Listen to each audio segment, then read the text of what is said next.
How's it going, everyone? Welcome to the sweep. Thanks for joining us. My name is Hiram. I'm with Day Trade Smart.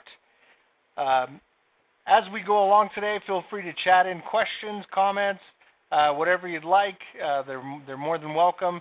It definitely helps in directing the conversation as we go about here today. We got a lot to cover today, so we're going to hit it. I just wanted to show you guys this really quickly. Like, share, follow us on social media. Thanks for those of you guys that already have. Great way to keep apprised of the sessions that we're doing, especially these live sessions that we're doing at 5 o'clock Eastern on Fridays.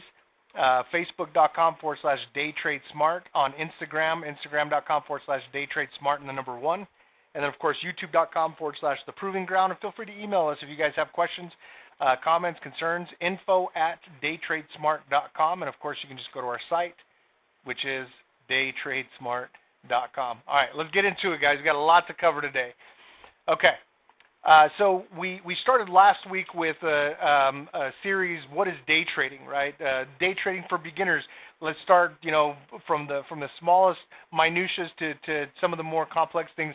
And for the sake of this being something that is usable, I'm going to just steer away from a lot of the technical term type stuff and try not to talk, in terms that perhaps only people that day trade would understand, or even try to explain things in terms that only day traders would understand. Obviously, those of you guys that are here are just getting started, or maybe have been trading for a while, but still haven't figured some things out.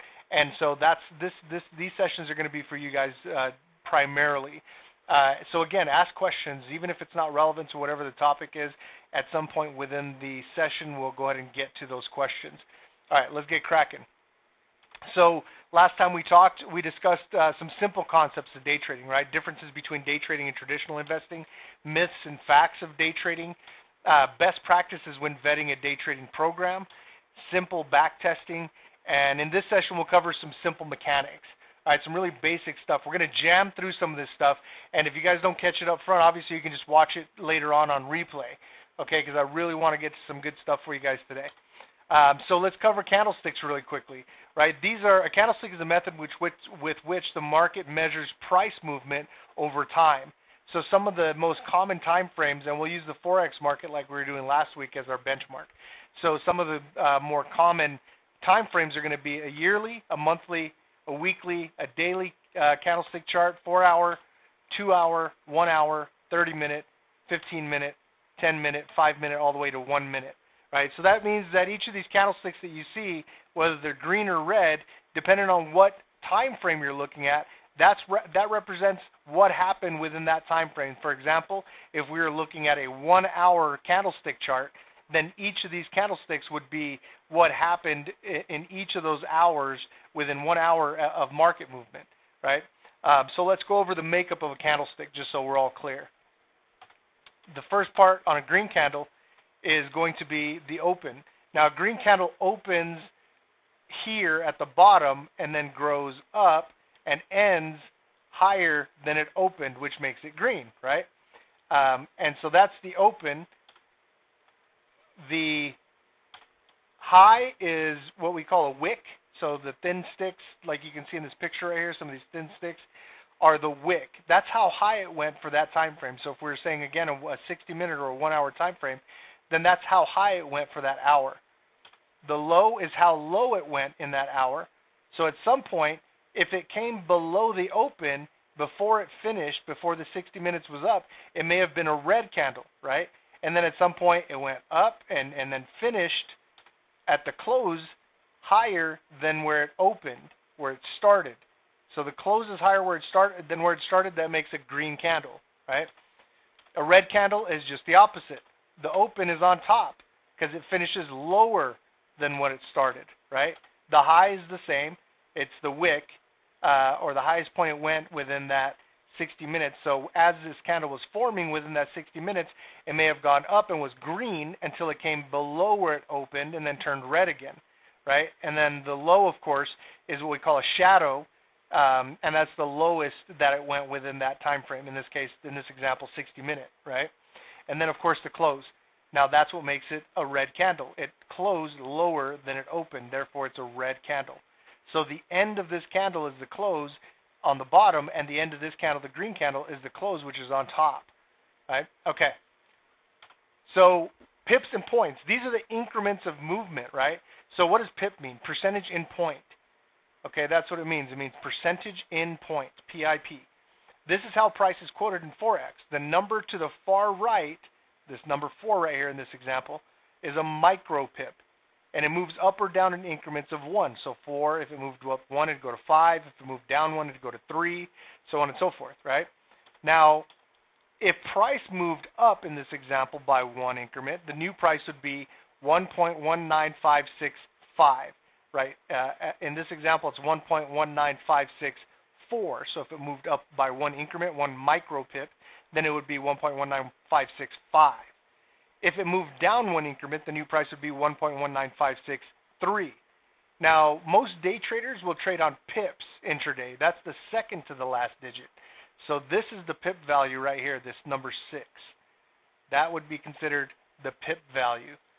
The micro pip, it obviously takes 10 micro pips to make a pip, and so on and so forth. Now, what does point mean? So 1/100th of 1 cent in the futures market, this is how it's quoted. A point is 1/100th of 1 cent. This is how price is quoted in futures. The number to the far right is what's referred to as ticks, or a tick. So it moves up or down in increments of 0.25. So 0.25 is 1 tick. So 0.75 in this example would be 3 ticks. So if price moved up in this example, in the futures market, by 1 increment, the new price would be 2753.00, right? So instead of 2752.75, it would move up by 0.25, which would make it 2753. If it moved down 1 increment, the new price would be 2752.50. 2752, and then the 75 moves down by 1 tick, and that would minus 0.25, so that would be 2752.50, right? Okay. Let's talk really quickly about zero net markets. Zero net or zero sum market is any market where participants' gain or loss is exactly balanced with the losses and gains of the other participants. So if the total gains are added together and the total losses subtracted, the sum will be 0. Hence the name zero sum. Okay. Now let's use a couple quick examples, and we're going to refer to these later on as well. So let's use the first example on the left. We have 244 traders buying and 347 traders selling, but the Euro USD is moving up. How is this possible? Let's assume that 347 traders who are selling each have a lot of 1.0, and a lot, an LOT, a lot or volume, is how much you are using and what your increments of movement are going to be worth. So this is, if you looked at it in terms of like shares or contracts, this would be like 1 contract, right? That's not the way it breaks down. But again, we don't have to get into the technical aspect. We just need to know what it's worth. So a lot, a 1.0 lot, is worth $1 per micro pip of movement, whether it's plus or minus, right? If it goes against you, then it's $1 minus. If it goes in your favor, then it's $1 in favor, right? Now, in Forex, you can use micro lots. So you can use as little as, with most brokers, 0.01 lot, which is why Forex is capable of building your trading account much faster than any other market. And we'll cover that in a later segment. But that's very important to understand, because you don't have to just use whole lots. Like with futures, you can use 1 contract or 2 contracts or 3 contracts, but you can't use 1.1 contracts or 1.5. You have to use whole contracts, right? Where here we can go all the way to 1/10 of a lot.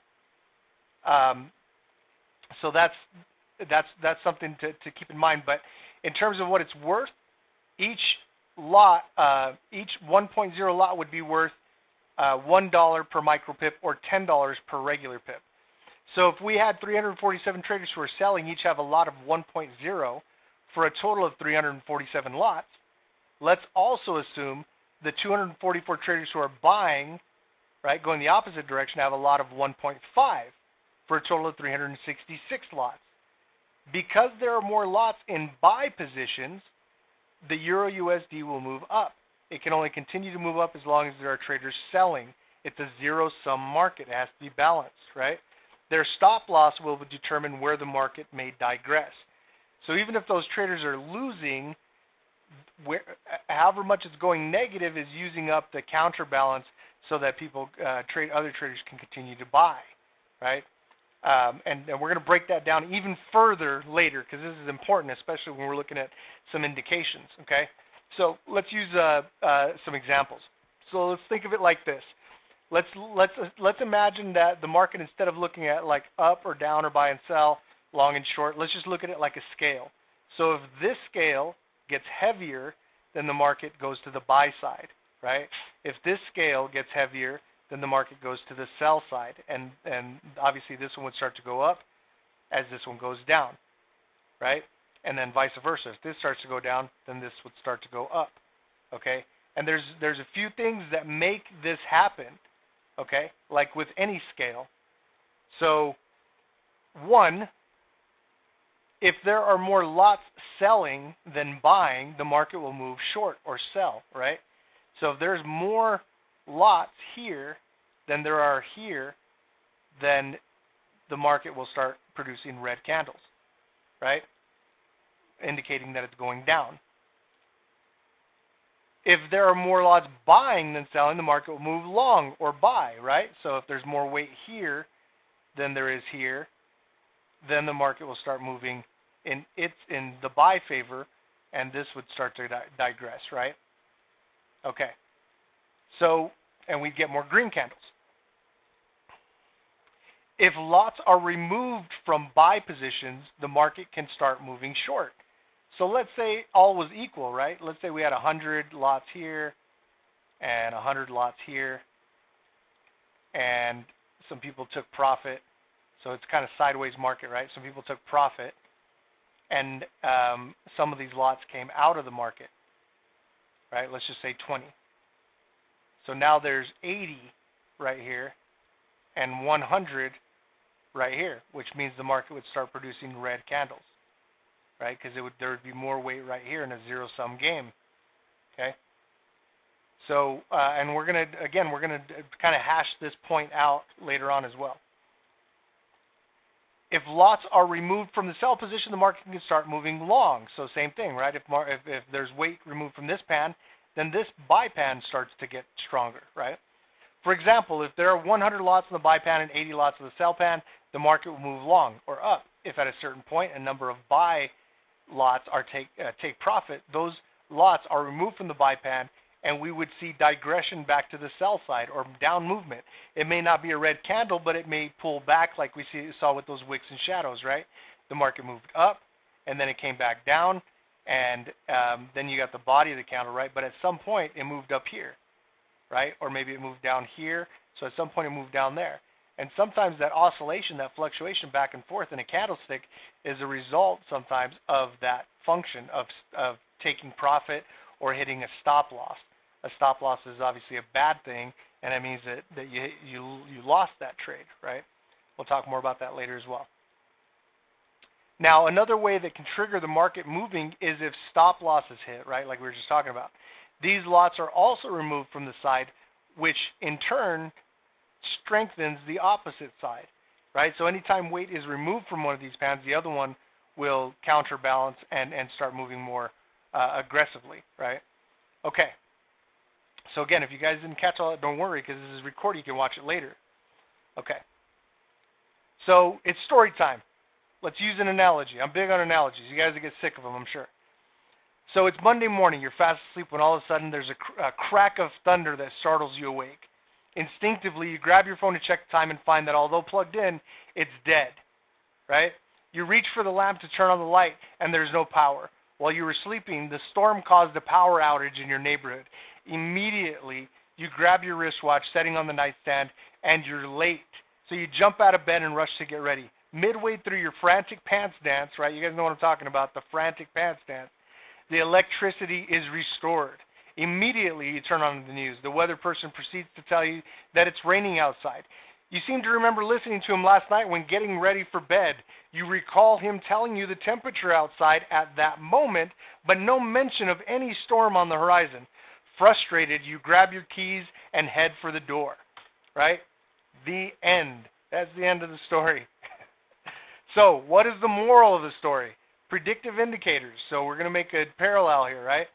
Like a good trading indicator, we don't need for a weather person to tell us what's already happening. We need one that will tell us what's going to happen. Most importantly, we need for that prediction to be right the vast majority of time. We didn't need for that weatherman to tell us the weather was good last night. We needed to tell him that there was a high chance of rain the next day. We didn't need for him to tell us it was raining at that point. When it was raining the following day, we could have just looked outside or heard the crack of thunder and saw that it was already raining, right? It doesn't do us any good if it's just telling us what's already happening. We need to have something that's going to tell us what's going to happen and be accurate, right? So by industry standards, right, this is industry standards. This is not my opinion. This is just the industry standard. A good indicator will tell you it's raining outside. A good indicator will tell you the market is going up. The market is going down. Well, great. That's awesome. I can see that just by looking at candlesticks, right? A better indicator will tell you it's raining outside and will continue to rain for X amount of time. So that's much more helpful, right? Okay, it's raining outside. Great, I can see that. How long is it going to continue to rain? How long is the market going to continue to go up? How long is the market going to continue to go down? Right? That is helpful information. And the best indicator will tell you it's going to rain outside and continue to rain for X amount of time. So it's not going to tell you what it's already doing. It's going to tell you what it's going to do and for how long it may very well do that.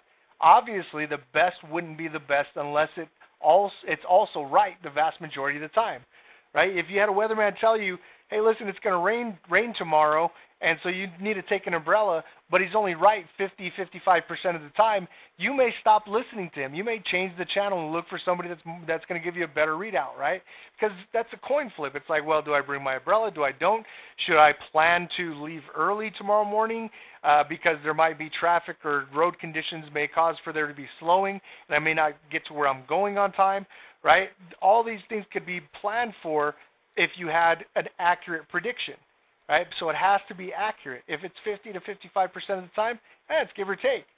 Right? It's like, well, I should probably plan for it, but I may not need to wake up early. I may not need to leave the house early. It may be everything may be just fine, but you don't know, right? So it's hard to make decisions on inaccurate data, right? Okay, so let's look at some good and better indicators.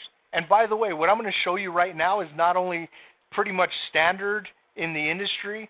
By the way, personally and for my team, for thousands of traders that trade our corporate funds and use our proprietary software, they don't use this stuff, okay? And that's why we're doing as well as we're doing compared to the rest of the industry. Right, and we talked about that, and I'm sure some of you guys went back and looked at that data up, right? 50 to 55% win rates, 95+% of individuals that attempt to day trade fail, right? There's reasons for that, okay? But it's the same stuff that's just repackaged and put out as if it were new. And I'm going to show you the foundations of how some of those indicators are made and how on top of some of those indicators, people will use this kind of stuff. Retail traders use this kind of stuff to gauge their predictions, right?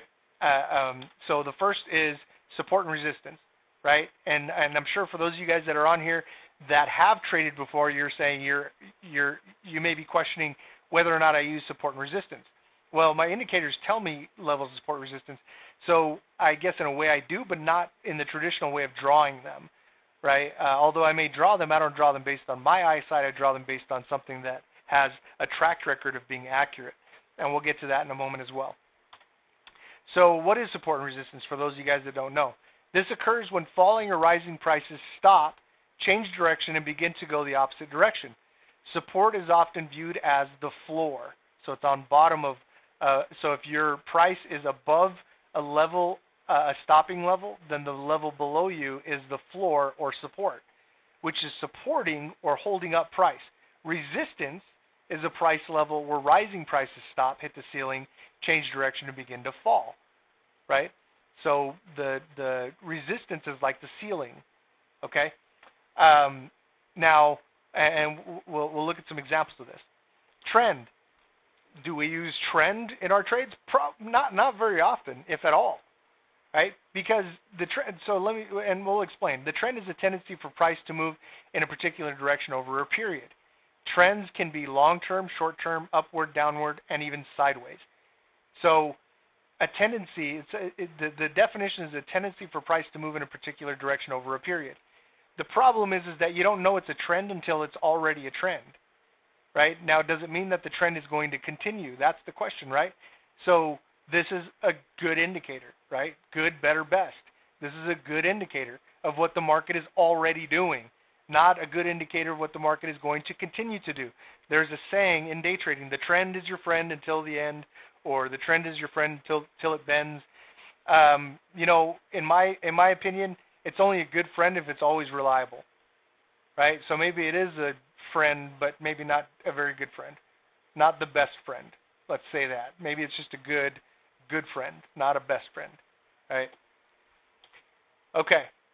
Fibonacci. Here's another archaic indication. Fibonacci, born around 1170, was most commonly known for authoring the Book of Calculation. Fibonacci sequence is one of the most famous formulas in mathematics. Thus, day traders use it for their support and resistance lines. It's most used for retracement levels, and we're going to go over that as well. Okay. And price action. Price action is the movement of a security's price plotted over time. Price action forms the basis for all technical analysis of a stock, commodity, or other asset chart. Many short-term traders rely exclusively on price action and the formations and trends extrapolated from it to make trading decisions. Price action is one of the most common what they call H1 indications. H1 is 1 hour indication, which the Forex is H1. 1 hour is like the anchor in the Forex market. And we'll go over price action as well. Why? Because I want you guys to have this information just like everyone else has. It's yours. Keep it, take it, do whatever you want with it. But I want you to be able to see the difference in a good and better indicator and then the best indicators, right? And this is something that I have been able to defend for a long time, right? That we've got the best indicators. Now, again, like we talked about in the first part of this series, it's not enough to have the best tool. It's not enough to have the best tool if you don't know how to use it. If you don't know how to day trade, it doesn't matter if you have the best tool. If you were going to take a trip from New York to California and you had the option of flying a plane or walking there, you'd probably take the plane. But what if you didn't know how to fly a plane? It would be useless to you. You're more likely to die, right? You wouldn't get there. You may not even get off the ground. So what good is a plane to you unless you have someone to drive it or fly it, or you know how to fly it yourself, right? So having the best tool is not enough. Don't let anybody fool you. There's a lot of people out there that will try to pull one over on you. Oh, look at what our system can do. Look at what our bot can do. Look at what our indicator can do. That doesn't matter if they can do it. Can you do it with that indication, right? Can you make it work for you? That's the question you've got to ask yourself. Is it right for you, right? Sometimes it's not. Sometimes it's not right for you. And there's a number of things that you should consider when deciding if it is right for you. That's something we'll cover again in another session as well. There's a lot of stuff here. I want to get to all of it, but you can't do it all in one session, right? Okay, so to begin, let's mark our current market price.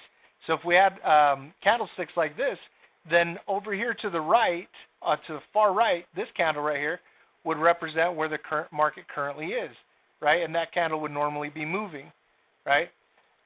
And so if we marked that, we could take a horizontal line and just draw it right there, right? You can do this in MetaTrader 4. You can do this in a lot of trading softwares. I would definitely recommend you getting some type of trading software, charting software to use for whatever it might be, adding your indicators, analysis, whatever it might be, right? So mark your current market price, and then pick 2 to 3 lines above and below your current market price for support and resistance. These are for day trades, right? So you want at least 2 to 3 lines above and 2 to 3 lines below your current market price. resistance are lines above our current market price. Here's our current market price. Here's one line of resistance. We can see there's resistance as the market came up and bounced off of that level. Now notice that even though this is a line of resistance, it doesn't mean it always resists price. That price came through and continued up. It actually worked as support right there. That price came through and went down, came up and went through it, right? So it doesn't always hold price. And that's the trick of it, right? Is that it doesn't always hold price. Another level of resistance is right there. We can see that level of resistance to support this level, to validate this level of resistance. So when you're picking a level of resistance, the best practice is to look for at least 2 to 3 places where historically it hit that level and bounced off of it. On a 60-minute chart, I would say at least a 10-pip bounce or more. So 100 increments of movement or 10 pips. So 100 micro pips or 10 pips bounced off of that. So right there's one, right there's one, right there's one. And then and right there's one, right, where it came up and bounced off of it, came up, bounced off of it, came up, bounced off of it. And now, so those 3 areas right there. Here's another level of resistance above that one. We can see resistance came up, bounced off of it, came up, bounced off of it, up, bounced off, and another level of resistance. Right there we can see resistance, resistance, and resistance, right? Came up, bounced off of it, and then went up. Okay, so now we got 3 levels of resistance. Support are lines below our current market price, right? So here's the market price, and there's one level of support, and we can see validated. It got close right there. Right there, it definitely hit and turned right back around, right? And then right here as well, hit, turned around, bounced up, and then came back down. Here's another level where we came down, bounced up, and then came back down. Another level came down, bounced up, and continued up, right? So we've got at least 2 to 3 points of validation for those lines, why they should be there. Now, just a quick tip: if we were all looking at the same sequence of candlesticks and we all drew in our own support and resistance, they would probably not match. They would probably all be different. So who's right? Well, everyone. It's in the eye of the beholder, which in my opinion is soft. It's soft at best, right? It's not consistent enough. It's not solid enough. And it doesn't matter how much you practice this, drawing in support and resistance, it's not going to make you any better or worse than anyone else. It's just that wherever you draw it, you probably have a form of validation for it, right? And if I wanted to draw a line right here, by the way, I could draw it right there and say, okay, I've got support there, I've got resistance there, right? I've got more resistance there. I could probably have put another line in there, right? More support right there, right? So, but that would be my opinion, but I would use it in that way, right? But so there's no. It's not even close to an exact science. There's no, right or wrong answer. It's just based on kind of the rules, finding those points of validation, separation between each, on a 60-minute chart, you want each of these lines to be separated by 10 to 30 pips. That would be my recommendation. So all that kind of culminates in you just taking that information and translating it into these lines that are hopefully useful for you. So now we have 2 to 3 lines above and below our current market price. So next we'll identify our trend. We can see that we were in a downtrend, right? Draw some trend lines there. And then we went to consolidation, kind of went sideways, right? Right there. Now, what would we call this? Would we call this an uptrend or a downtrend, right? And don't be shy. Chat in, guys. I'm not going to embarrass you all the time. In all seriousness, chat it in. If you know the answer, great.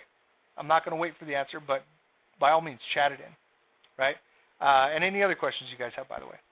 So we would call this an uptrend, right? It's short-term uptrend, but it's an uptrend, right? The market continues to move up, making higher highs and higher lows than it did before, right? So a trend kind of works right like this. Let's say it's an uptrend.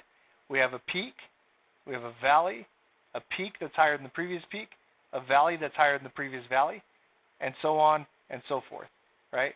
So this peak is higher than the previous. This peak is higher than the previous. These valleys are higher than their previous. Right? So that's an uptrend. Downtrend is the opposite, right? We start here, go valley, peak, lower valley, lower peak, lower valley, lower peak, right? So these peaks become lower and lower, and the valleys become lower and lower. That's a downtrend. Consolidation is just kind of sideways, right? Like this. It's kind of sideways to up, but it's sideways, right? You can kind of draw a line right here and a line right here, and everything just kind of stays within that range. Or if I try to do that here, right, I'm going to get this pop out there, and then when it comes down, it doesn't come back down to here, and then it pops out again there. So it's moving up, where here is moving down. Okay, so you can have short, long-term, midterm support or trends. You could have a short-term trend in the middle of a long-term trend, or the opposite. All that stuff. But again, it's only good after it's been formed. This was a downtrend until it ended. This is an uptrend until it ends. Knowing that it's an uptrend doesn't tell you when it's going to end. Knowing it's a downtrend or sideways doesn't tell you when it's going to end. So what if right as you put in your trade, that's where it ends, right? So again, it's only telling you what's already happening. It's that weatherman that's telling you it's raining outside. Well, sir, I don't need you to tell me it's raining outside. I need you to tell me when it's going to rain before it rains, or when it's going to stop raining, right? Tell me something that I can use, not something that I can already see with my own eyes. All right.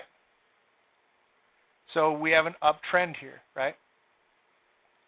Okay, so let's look at Fibonacci to see if there are relevant retracement levels with which we should be aware. Now, Fibonacci retracement, essentially how it works is you've got your starting point. So the highest point, if we're looking at, let's say, for example, we want to see how much this retraced, it's moved down. So moved down, what percentage did we move back up after moving down and then now starting to go up? That's the most effective way of using Fibonacci retracement. And Fibonacci has certain levels. So we start at the highest point of the area that we're looking at, which is up here, right? And then we go to the lowest point, which is down here. This candle right here was the lowest point in this sequence. And then we look at our Fibonacci levels. So we want to see how much the market is retraced after moving down, right? That's how we'd be using this, because we're here right now. We want to see how much it's retraced. So our Fib levels from bottom to top are 23.6% retracement, 38.2% retracement, 50% retracement, which, by the way, is not officially a Fibonacci level. So Fibonacci found that there were these patterns in nature, right? Like if you cut a seashell open or a snail shell, the different chambers within that snail shell, the way it grew in Fibonacci levels. One of those levels would be 23.6%. The other would be 38.2, and then 61.8, and 76.4, and 78.6. And that's consistent in nature. The way the petals grow off of a rose are Fibonacci levels. Just a number of things in nature, you'll find Fibonacci levels. Now, in day trading, 50% retracement Fibonacci level is important. So it's there, but it's not an actual Fibonacci level as far as Fibonacci, the person that invented the whole concept, his namesake, Fibonacci. There is not a 50% Fibonacci level. So this is a Fibonacci retracement level that's specific for day trading. And that's this level right here. This 61.8 is just above our current market price. That's 61.8% retracement level. 76.4% retracement, and 78.6% retracement. They're really close together, obviously. Now, what fib level have we just reached? This one right here, 61.8%. We can see that. So our analysis thus far to this point, we've identified relevant levels of support and resistance. We are in a small uptrend. We have just reached 61.8% Fibonacci retracement. In other words, we moved back up 61.8% of the total distance from the highest point to the lowest point within the range for which we were analyzing, right? Now we're ready to see if we have an indication of buy or sell within our ranges. So let's move on to price action. And I want to open up, while I explain to you some of that, I'm going to open up another book here. There we go. Okay. All right. So our H1 price action is buy or long, and I'll explain to you why. But we don't have much room between our current market price and our next level of resistance at 61.8% fib, or our green resistance line at 1.21183, and I'll explain to you why here in a moment. We have to wait until we post above our resistance with H1 price action, or get H1 price action to sell. And I'll explain to you what H1 and price action are here in a moment. This method goes in a favorable direction 50% to 55% of the time with all this stuff, right? Trend, support and resistance, Fibonacci, price action, you know, and indicators that you would use like EMAs, things like that. They're going to use similar algos, right? They're not going to use support resistance and Fibonacci and stuff, but they're working on the same premise, right? That what's happened at this level of support resistance or based on the volume, that it's going to repeat itself, right? So in spite of having all of this, sometimes people will add additional indicators, Bollinger Bands, whatever they might be, to give them a better view or insight as to where they could get in on a trade.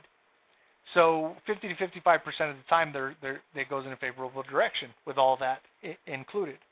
Because of this fact, math dictates that we use a 1-to-1 stop loss to take profit ratio, or better. So let's assume we are winning at 55%, and we use a 1-to-1 ratio.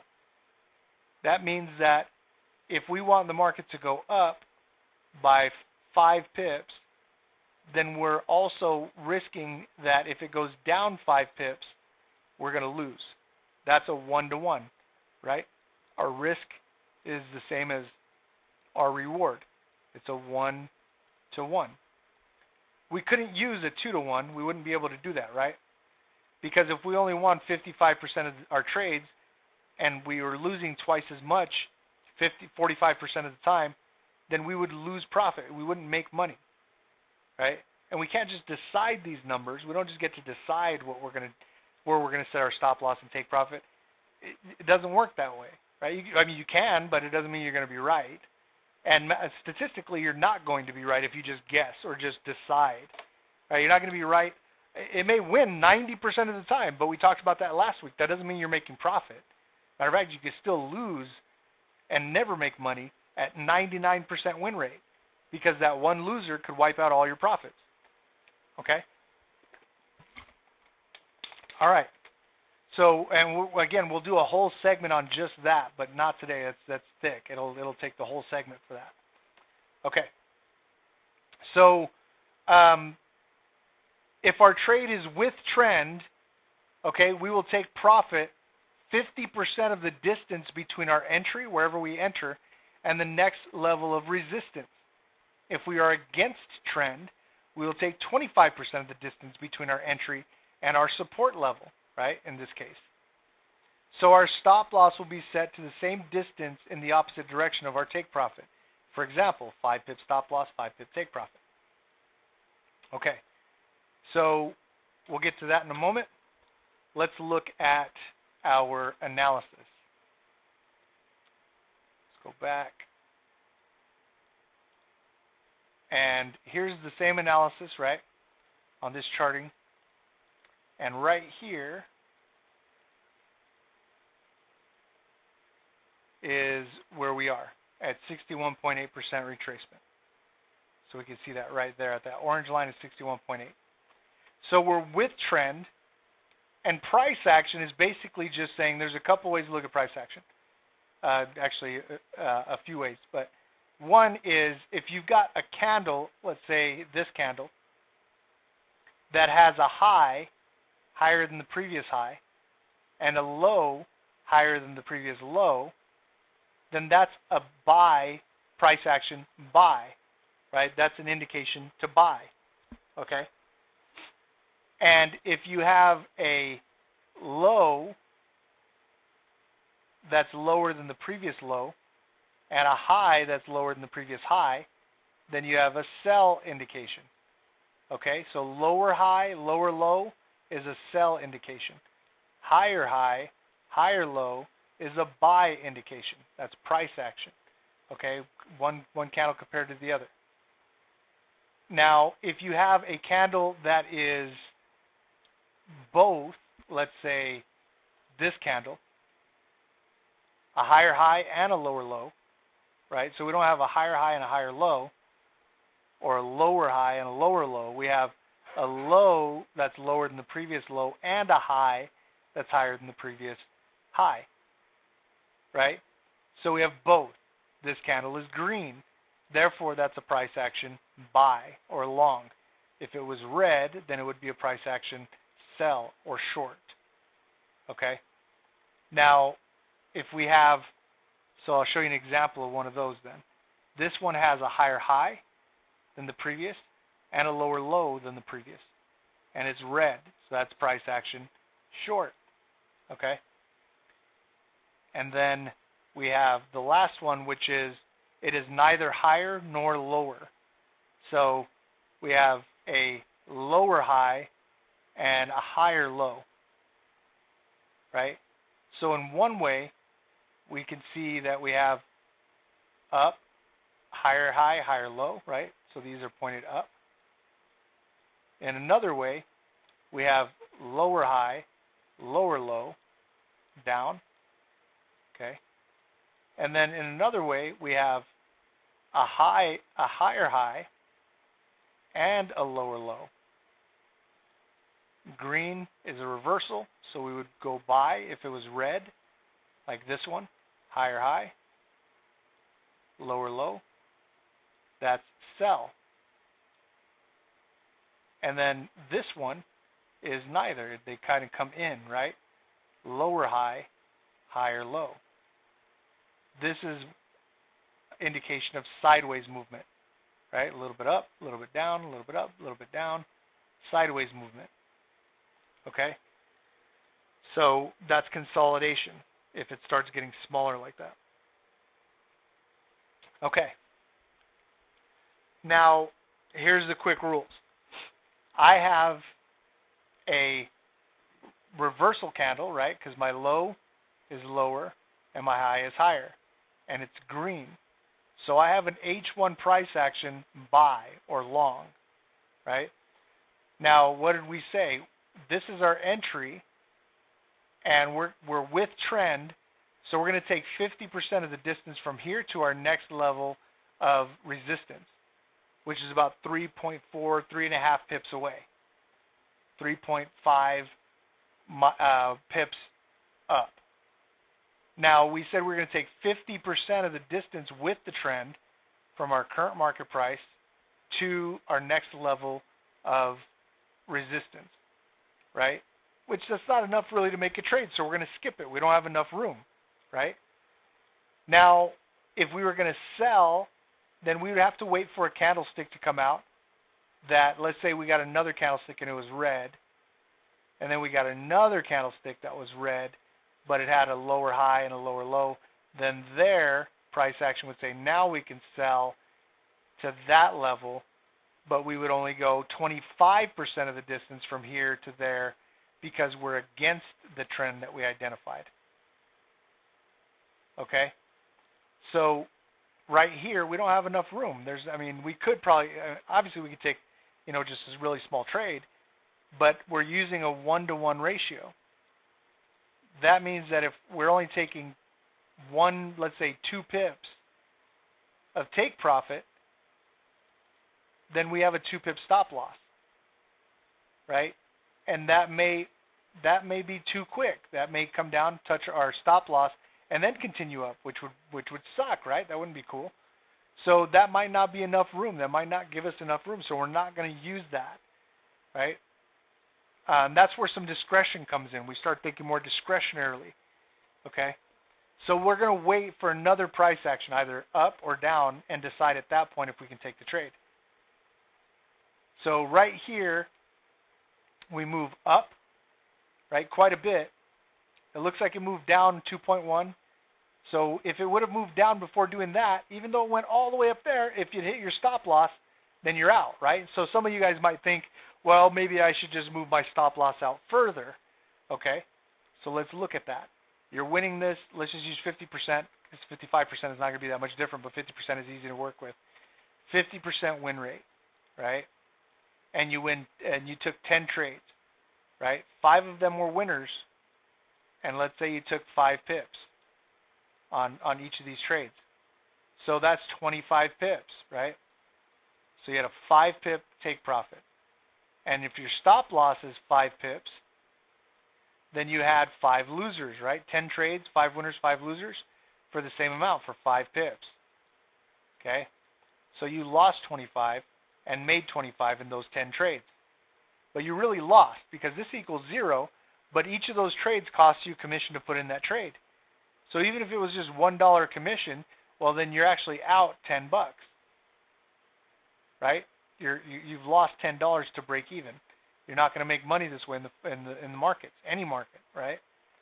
Okay, so if we used a 2-to-1, right, then we could see that this number would actually be 10, which would make this number 50, and that means we would have lost negative 25 plus those commissions that we were talking about, right? So we know that there's certain ratios that we can use and certain ratios that we cannot use. It's not because I said so. It's not my opinion.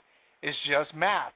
So if I have if I know that this is going to win 50 to 55% of the time, and I have a 2-pip take profit, right? And I have a 2-pip stop loss, but I start thinking, well, if I just move that out a little bit and make it further, then I'll win more trades. Okay, great. So now you're winning 60% of your trades, right? 10% more. That's awesome, right? But now you're not using a 1-to-1 ratio because you have this wild idea, right, that you just need to win trades. Winning trades doesn't make you money all the time. Winning more trades does not always make you money, right? Watch the first part of this series, and you'll see why. I explain it. I go into that. Okay, so you're winning 60% of your trades now because now instead of using a 2-pip stop loss, you're using a 4-pip stop loss and a 2-pip take profit, which is a 2-to-1 ratio, right? And you start feeling pretty good because you're winning more trades, right? So let's look at 10 trades. So I won 6 of these at 60% if I took 10 trades. And I won 2 pips each time I won, right? 6 times 2 is 12. And I lost 4 of them times 4, which is what? 16. So I actually lost 4 pips out of 10 trades. If it doesn't work for 10 trades, it's not going to work for 11 or 12 or 20 or 50 or 100. It's not going to work. Again, not because I said so. It's just math, right? And I promise you, we're going to do a segment on Backtest now to figure out what your win percentage is on each currency pair for each setup. We're going to talk about a lot of that. But it has to be its own section because it's not easy, right? It's simple, but it's not easy, if that makes sense. Okay, so back to this. We got all of our analysis. We're an uptrend. We got a new price action. The low here is higher than the previous low, and the high here is higher than the previous high.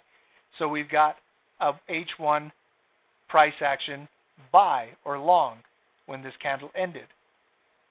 So at the end of that candle, we could say, okay, we know that 61.8, 50%, 23.6% are pretty serious Fibonacci levels. 76.4 and 78.6, not as serious. So we say, okay, we're going to use some discretion. We're going to say we're going to go to our next level of resistance, not our next level of Fibonacci. It's good to know they're there, but we'll go to our next level of resistance, which is about 10 pips away, right? So we know we have to use a 1-to-1 or better. So we have a 10 pip stop loss, and we're going to have a 5 pip take profit. Why only 5 pips? Because we're taking our cut of the middle. That's what gives us our 50 to 55% win rate, is if we take half of that distance with the trend. If that's 10 pips, half of that is going to be 5. If we're using a 1-to-1 ratio, then we have a stop loss of 5 pips and a take profit of 5 pips. Why do we refer to it that way? Is because it's called risk, right? Risk is first to reward.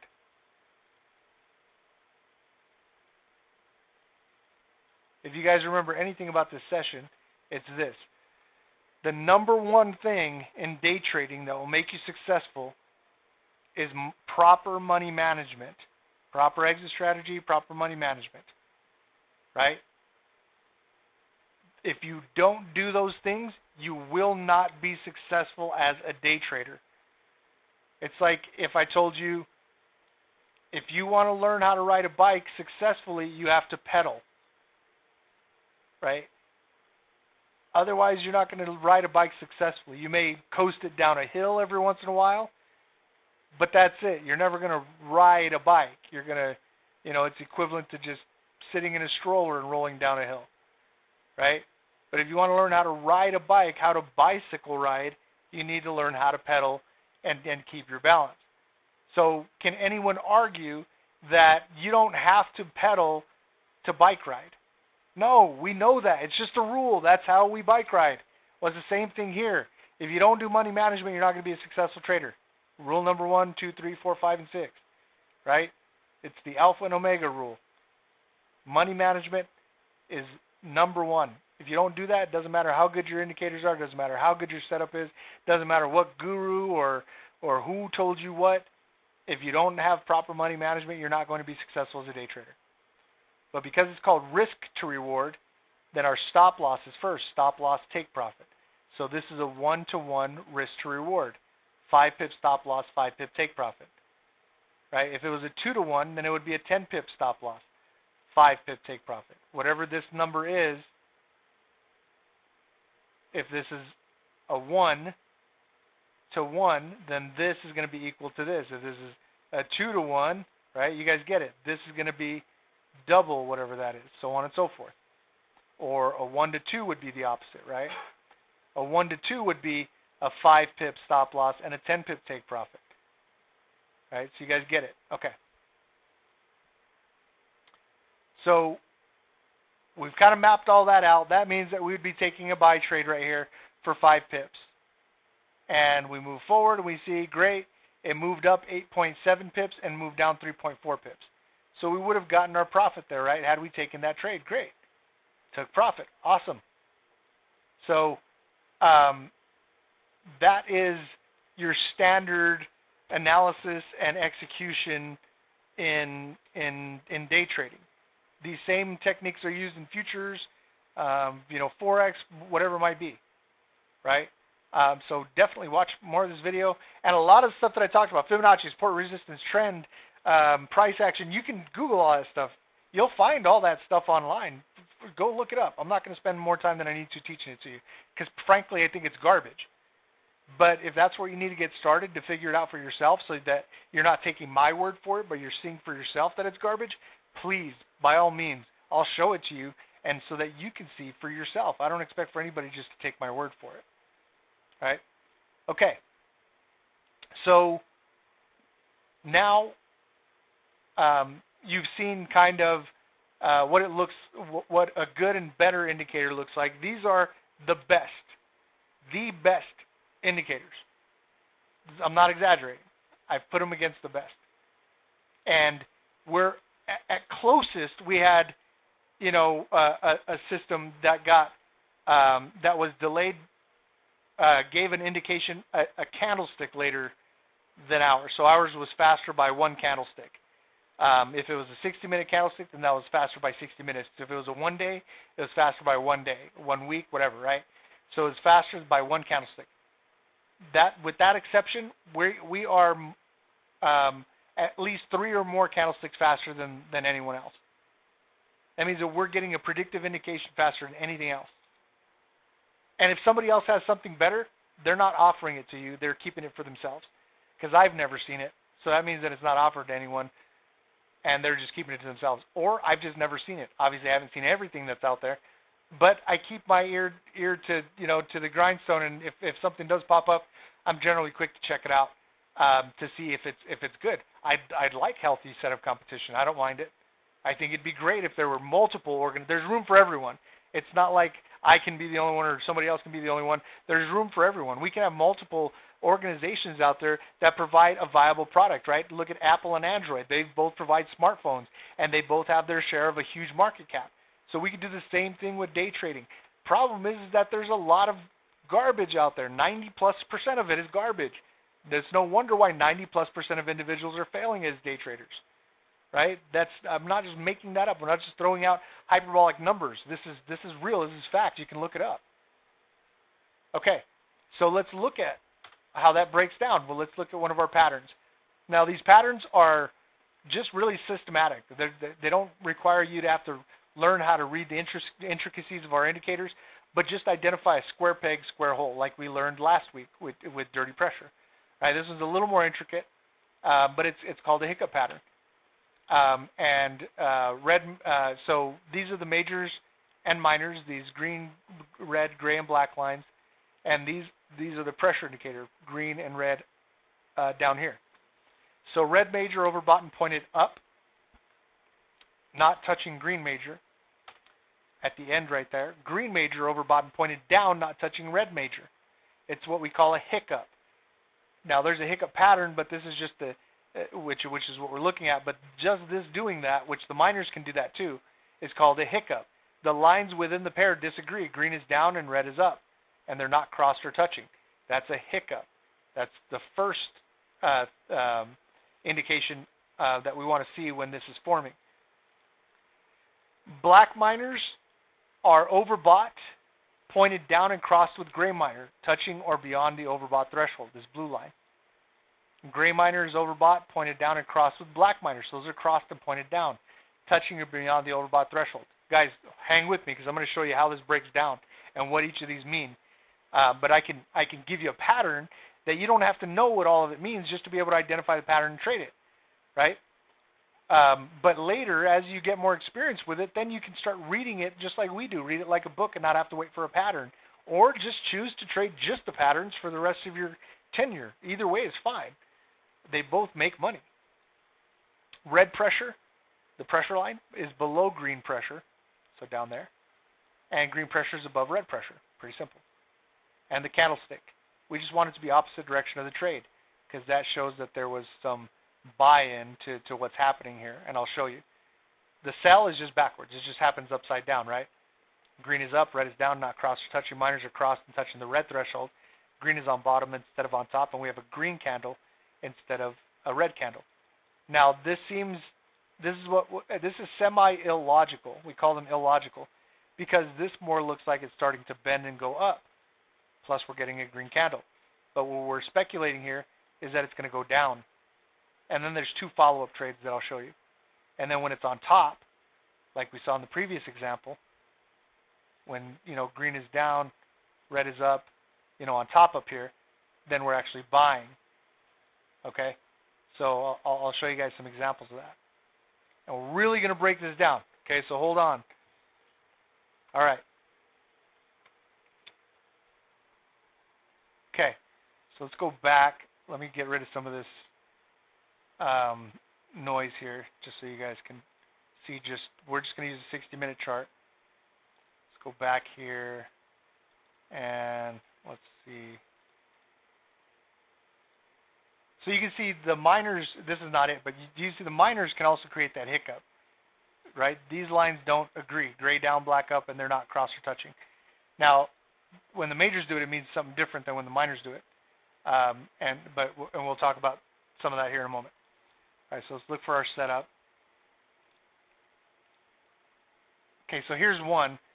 We've got green up, red down, minors are crossed and touching the threshold of the oversold. Green pressures on bottom, and we've got a green candle.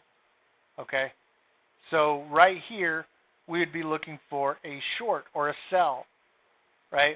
Depending on your back testing, that would determine, you know, what it would be for.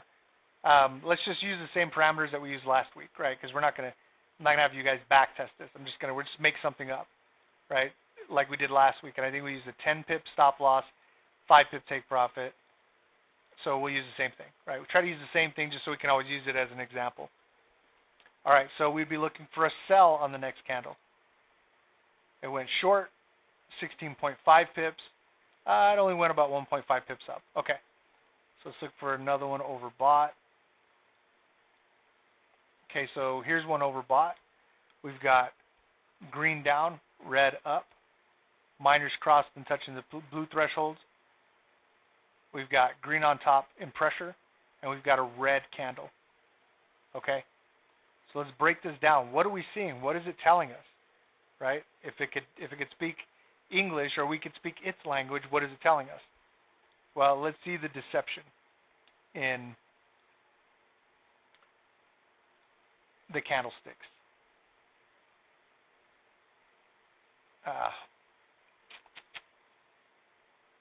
I need to add some. Maybe I have one that already has those days. Let's see.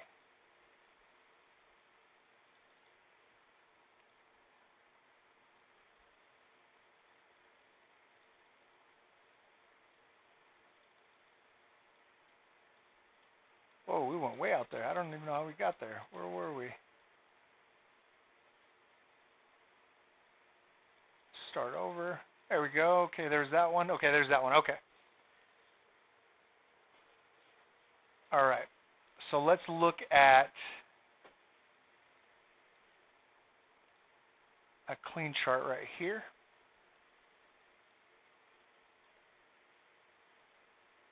And let's make sure we have the same. Yeah, that's the same one. 106.268, 106.268. Let's make sure that the indication is there.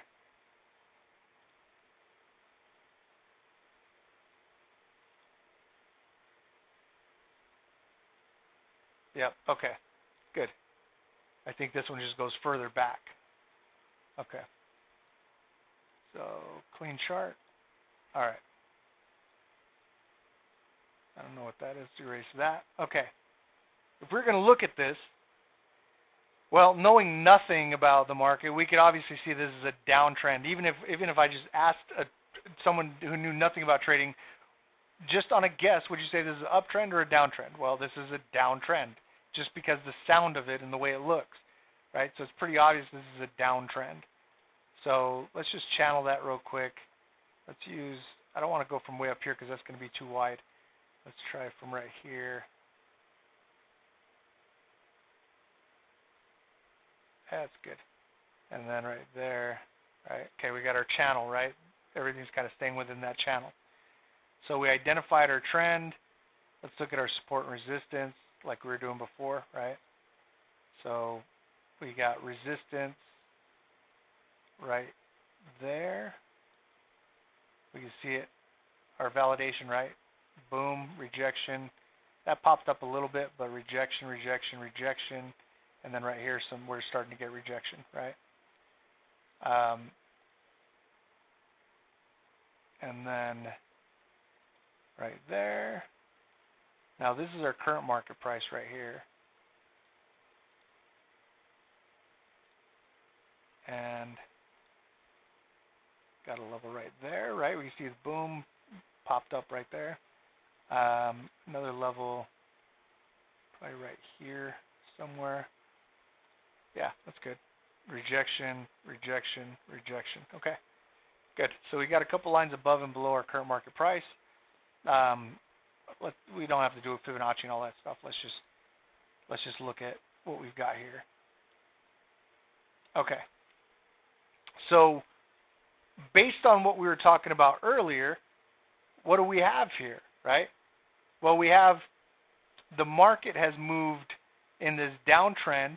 It's reached the top of the trend, and it rejected on the top of the trend and resistance, right? It's kind of giving us this candlestick pattern, like this hammer, and you guys can look up candlestick patterns. We don't do that garbage either, but by all means, look them up. And this indicates a sell. This hitting that level indicates a sell.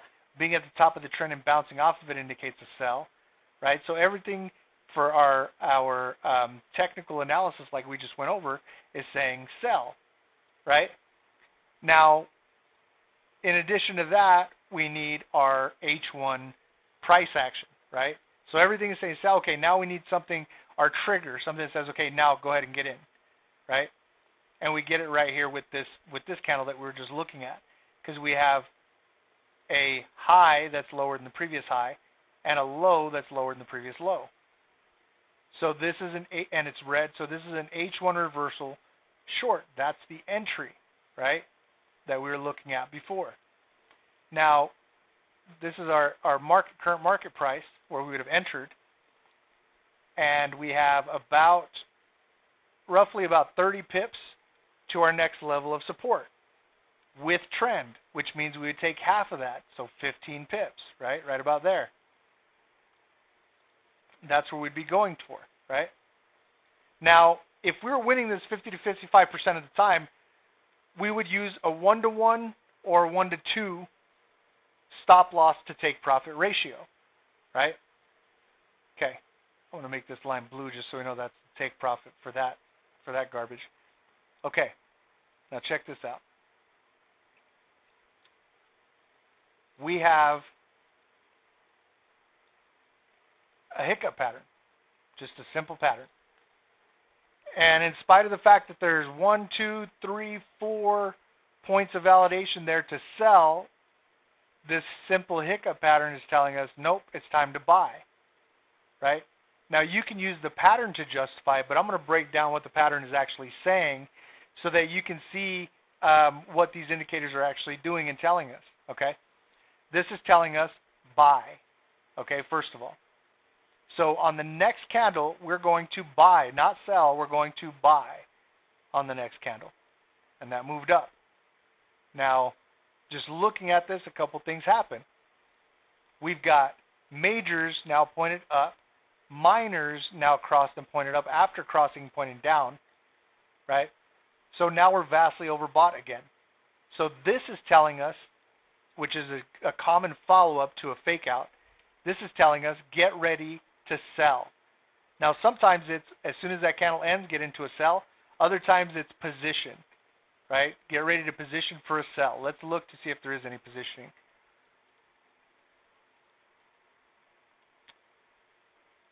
Yeah, we can see some. So this is a 5-minute chart, so we're going now down to a smaller chart. This, if I click this, so this is the same place, same price, 106.370, 106.370. If I click this forward, then we're going to see the first 5 minutes of the new candle, right? And what I want to see is I want to see these actually double confirmation, having been overbought already, all four pointed up after already being overbought at least one candle, or minors after being overbought at least one candle, fatigue, like hiccup or soft cross, and then majors continue and persist. And then at that point, we'd use that as our positioning, and we enter our sell or our short position, right? So this is getting a little more complicated. But that's only because we're going to use this for positioning. And then the other ones we won't bother with looking at positioning, but I just want to show you it as an example. So that's 5 minutes into the next 60-minute candle. We don't have anything yet. There's 10 minutes. So there's a starting point. Let me mark the starting point. There's 15 minutes. Nope, nothing yet. 20 minutes. That moved down. Only about 3 pips. Okay. 25. Those are both pointed up, but they weren't already overbought. So if they looked like that but had already been overbought, that would be our entry right there to sell. But this is our entry right here, right? Minors are fatigued, majors are persisting, and have been overbought for at least 2 candles. So right here, we would take our sell. And I have a whole series on this. I call it aggressive positioning. And it shows a bunch of 5-minute setups that you can use to position with these indicators. But we won't go into that right now. These are the 2 most common. So right there, we would enter our sell trade. And after that, after we get out of our sell trade, let's see. Let's just say, what do we say, 5 pips and 10 pips stop loss? Okay, that's fine. It went 4 and then 7. Yeah, no drawdown, so that was fine. Okay. So after we get out of this trade on the 60-minute, normally what we get is both of these lines pointing down, majors and minors, and then we take another sell. So the first trade is buy, and then here we position and then sold, and then normally after that, both these lines are pointed down, and then we'd sell again. They're not pointed down yet, so we'll wait. Right now, we would have only taken a buy and then a sell, and now we're waiting to see when both of those lines will point down. Right there, then we take another sell. Boom. Got it. All right. So what's happening here? What's happening right here? Well, let me use this as an example. Okay. So the market was, remember that scale we were talking about, the market was overbought. If this pan is on the ground, it doesn't matter if we continue to add weight to it, it's not going to move. That's a zero-sum market. I need for more weight to be on the sell side so that this gets off of the overbought, and then I can continue to buy if I want to. So if I'm the majors, if I'm the major movers in the market, then I want to trick the minors into putting their weight on the sell pan. So how do I do that? Well, I know that they know about support and resistance. I know that they know about trend, Fibonacci, price action. So what do? I mimic that. Okay? All I do to make this pan get stronger is when we are on that level of, trend and resistance and candlestick pattern, okay, all that's happening, all I have to do is release trades. All I have to do is release trades, and this is what it looks like when I'm the major impact and I release trades. That hiccup, green down, red up. So I've released trades. The minors, okay. So once that happens, this pan then becomes lighter, right? And then the sell pan becomes heavier, not because there was more weight added to it, but because there was weight taken off of the buy pan. So we get digression, and we get this pulled down, right? So then what do the miners do? They say, oh, well, we know what to do here. So then they sell. They put more weight onto this pan. Okay? What do the majors do? And we can see they did that because they crossed and pointed down right there, right? They took the bait. So now it's a zero-sum market. Now we have sellers, and it set the pan, took the buy out of the overbought because the miners are selling, okay? So what do the majors do? Now that the miners are selling, we have that counterweight. They take that money that they took off of the market and put it back on, right? And that's what it looks like. So right here, boom. And what happens? It weighs more than that, so it goes to the buy side. And we can see that right here, green candle. All right, so the miners then hit stop loss, okay? Somewhere within these 11.7 pips. What did we say? We were going for 15. So if we were going for 15 pips, then a 1-to-1 would mean that we would stop out at 15, right? Well, we know that they stopped out sooner than that. They didn't go for a 15 pip. They probably did a 1-to-2, 15 pip take profit with maybe a 5 to 7 pip stop loss. How do we know that? because after crossing down, now they're hard crossed up. That's not because they said, oops, we made a mistake, we need to buy. It's because they hit their stop loss. And that's what we see in that indication. So that money that came off of this sell pan goes to the winners. Okay? But now we have both major up, minor up, overbought. So where is that buy pan? It's all the way overbought again. So there's nowhere else to go but to the opposite way now. So we know that the follow-up, 60 to 65% of the time, immediately we're going to see a sell after this candle. And, 60 to 65% of the time, it's going to buy, it's going to go up a little bit and then come down, right? So if we know that 60 to 65% of the time it's going to do that, then we check a smaller time frame chart and see if we can position. So as it goes up, we can get in and then write it down.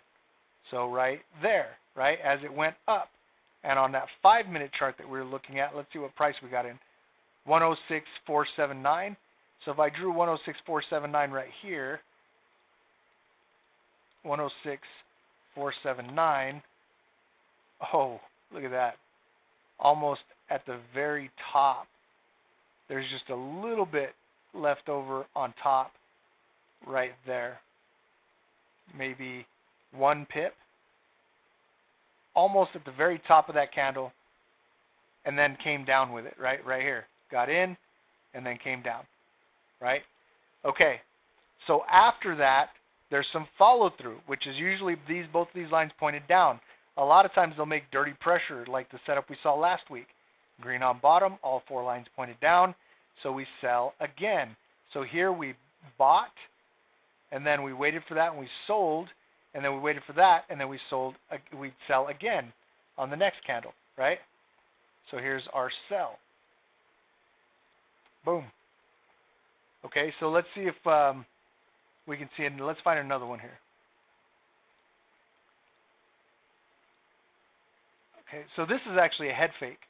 And I'll show you a head fake because it has a lot of similar characteristics. So any fake out pattern usually has a nice follow-up.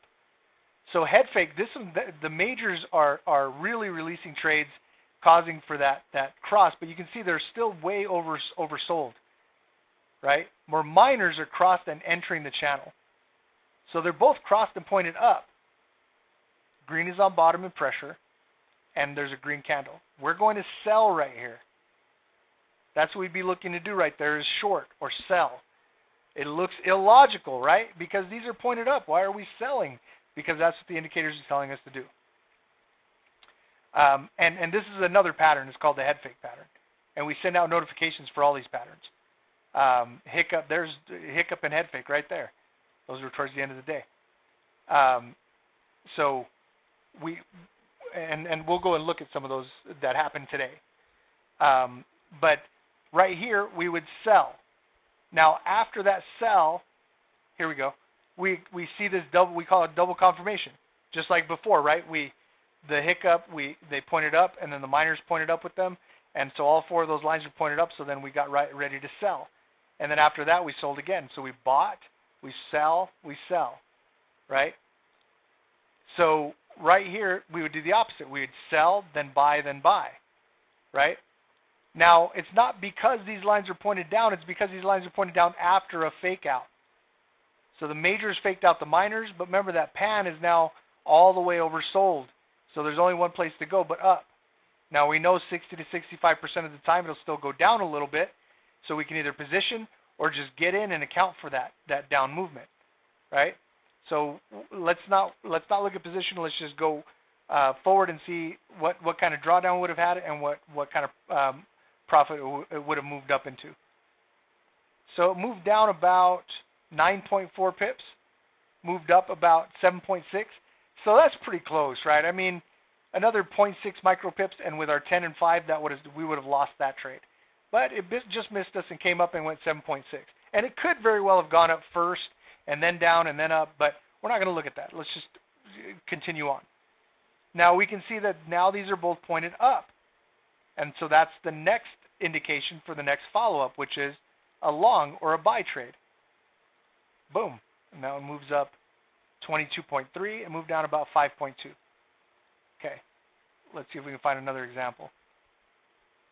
So we went down, up, up. Oh, and actually we got dirty pressure there as well, right? So let's go back because we actually had 4 trades right there. This is the sequence for the hiccup and head fake, though, for any fake out pattern. Fake out, so short, or go the opposite direction, so short.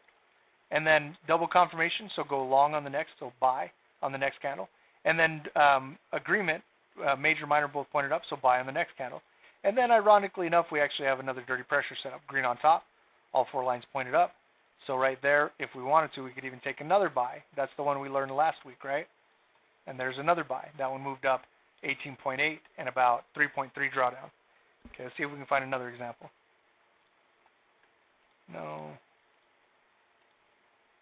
Okay, well, here's another head fake. So majors crossed but hanging back, minors crossed and entering the channel, right? Green on bottom and a green candle.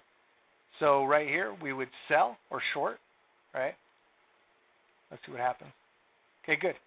So that went 36.1 pips. And then now look at this. It's consistent. Double confirmation after the fake out. So now we go buy. It looks backwards, guys. I get it. Because these are pointed down, we're saying the next candle buy, but that's what the indicators are telling us to do. So buy. And then let's see what happens. Okay, so it bought. That one moved up 39 pips. And then buy again, because these are now pointed up. And ironically enough, again, a lot of times that dirty pressure will show up at the same time. There it is, green on top. All 4 lines pointed up. Next candle, we buy again. So it's 3-part setup, right? And there's our next buy. That one moved up 20.7. Just like anything else, these do lose sometimes, right? They do lose, but they're accurate, guys. It doesn't mean we're going to be right all the time. They do lose, and we plan for that, right, by backtesting. But they are accurate. So let's see if we can find one more. Okay, so here's the hiccup pattern, right? Green down, red up, above the overbought. Minors are crossed and actually entering the channel this time. Green candle, or sorry, green pressure on top of red, and red candle. So we'd look for a buy, a long trade, right? Okay, let's look for that long trade or that buy trade. Good. That didn't move up very much. 8.5. That would have been enough though. Okay, but the follow-up's not there. Majors are pointed up. Minors are not. So let's wait for that. Let's see if it happens. If majors leave the overbought while we're waiting for it to happen, then it's nullified. We don't take it. But right now we're waiting for the follow-up trade. Let's go forward. Minors are still not overbought, so majors still have room to go up. Now minors are overbought. Majors have digressed a little bit, but they're not both pointed up. But majors have not left the overbought, so we're still good. All right, majors are up, minors are down. Nothing there, but they're still overbought. Boom. Okay, here we go. So majors and minors both pointed up finally. Now we take the sell, the short trade. Boom. So again, we don't need the weatherman to tell us it's raining outside. We don't need the indicator to tell us it's going up. We need the indicator to tell us, okay, it's done going up. Now sell. Look at this. We had 1, 2, 3, 4, 5 consistent hours of up movement. But our indication told us exactly when it was going to end and what we should do next, which was short or sell. Boom. Let's look at, oh, come on, what we had today. Okay. So right here, this is today. This is earlier today, right? 1100 UTC, 3/21/19, or 3/19/2021. Green up, red down. Minors crossed and entering the threshold. Green pressure on bottom. Green candle.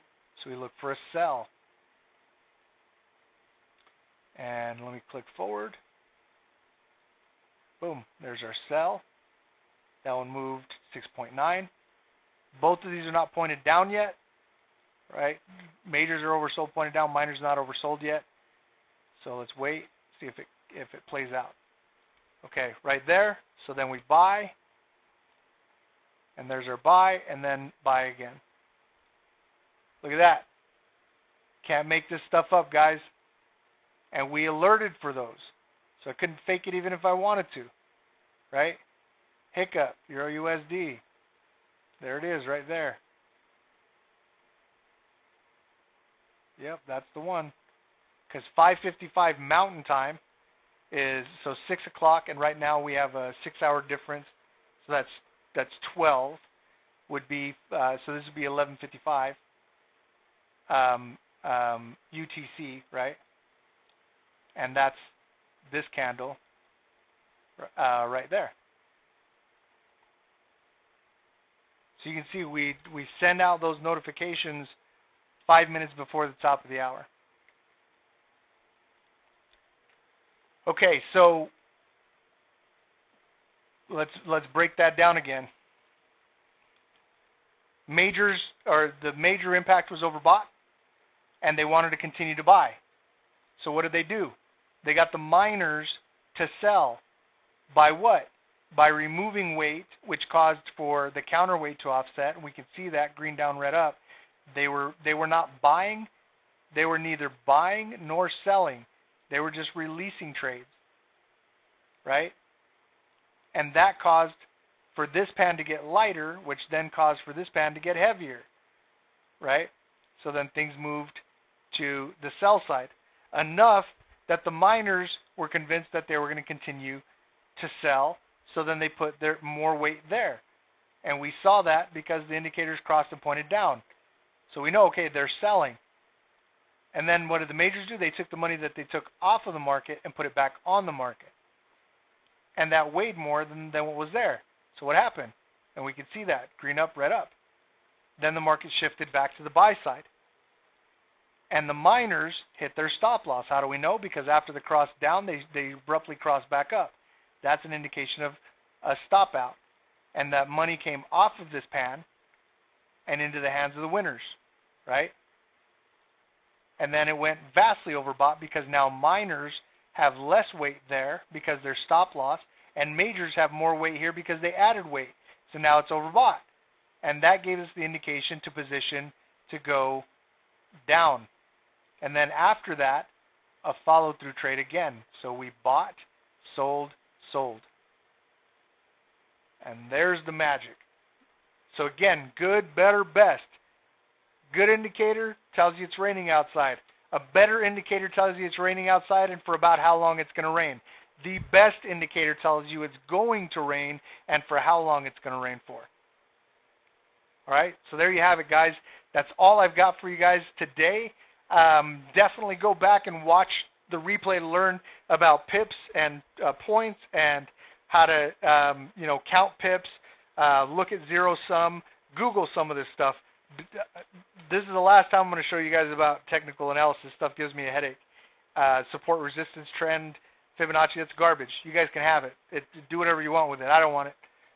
Price action, forget it. So if you plan on coming back expecting to hear more of that, don't waste your time. I'm not going to talk about it anymore.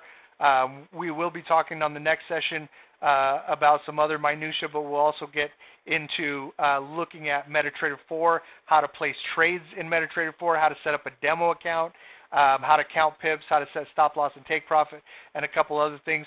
So tune in next Friday, 3 p.m. Of course, as always, feel free to reach out with any questions, comments, concerns. Make sure you guys hit that subscribe button so that you can follow me on YouTube and go to my social media platforms and follow us, daytradesmart.com.